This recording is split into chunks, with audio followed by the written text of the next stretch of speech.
Hi, this is QD Video, brought to you by RheumNow.live, the next best meeting in rheumatology for rheumatologists like you.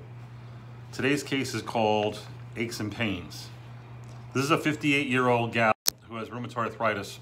She comes to me doing really well, taking a small molecule inhibitor, doing great actually for a number of years, but today she comes in complaining of aches and pains. In fact, the last few visits, it's been aches and pains. No real swelling, no major one joint that's standing out, just quite not her same. The fact is that she's got 10 minutes of stiffness, she has a TJC 0, SJC 0. She's doing great on her current RA therapy and has been for really 2 or 3 years. But the aches and pains, what's that all about? Well, everything is great except for when you look at her survey form like this, and you can get this from RheumNow, free arthritis clinic survey form that's useful in assessing patients, and everything's great except for sleep, that she marks as only fair. When you get into the weeds and you ask her some detail, she falls asleep easily, but she wakes up 50 times at night. I say, no, really, how many times do you wake up? A lot. And I say, that can't be 50. She says, well, at least 20. I said, 20? And I said, that's like sleeping 5 minutes at a time. And she's never done anything about it.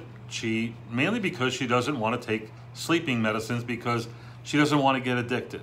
And I said, the interesting thing about people who don't want to get addicted is that they have no chance of getting addicted.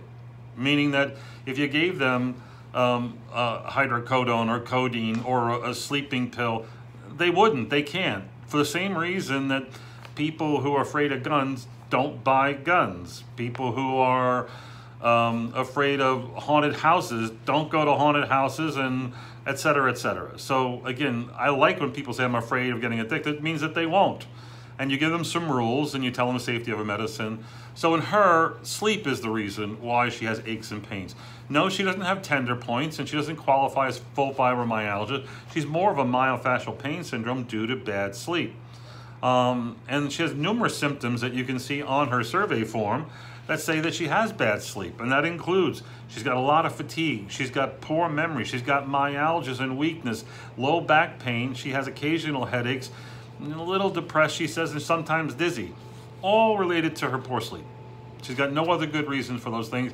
If she slept better, she'd feel better. Sleep bad, feel bad. Sleep great, feel great. So number one, you have to explain and let the patient know these are the symptoms. And the ones that really escape most of you and most of the patients are poor memory or strange numbness. Numbness that doesn't follow an anatomic distribution, strange neurologic sensations is all due to bad sleep, yet everyone's doing EMGs, nerve conduction studies, nerve biopsies, neurology consults, when just you should work on fixing their sleep. So again, the idea is you can do a few things here. If it's a man with a sleep problem, they all need to be referred for a sleep study because the risk of having sleep apnea is incredibly high. And they don't have to be obese to do that.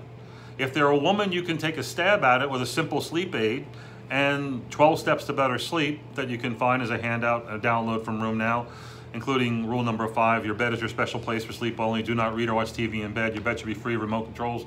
No food, children, pets, snoring, spouses, computers, magazines, or cell phones. I say it 1,000,000 times a day, so that's why I memorized it, and it's just not even memorized, it's there.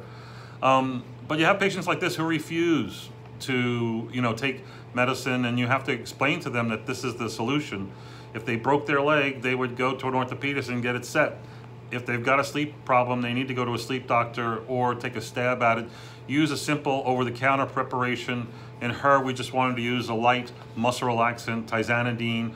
You could use a number of different things, including low-dose Elavil or trazodone or a number of things. And again, you need to discern whether it's a problem falling asleep, for which, Ambien's still probably one of the best drugs. Lunesta, benzodiazepines, those are really good at making people fall asleep, making people shut down, but they need to learn how to shut down that brain that's going. If they have problems staying asleep, it's easier. You can use the amitriptyline, the trazodone, the muscle relaxant, cyclobenzaprine, etc. to keep them asleep. But again, the patient needs to buy into the fact that sleep is the problem when it comes to aches and muscle pains and strange sensations. That's today's case. We'll see you tomorrow with another good one.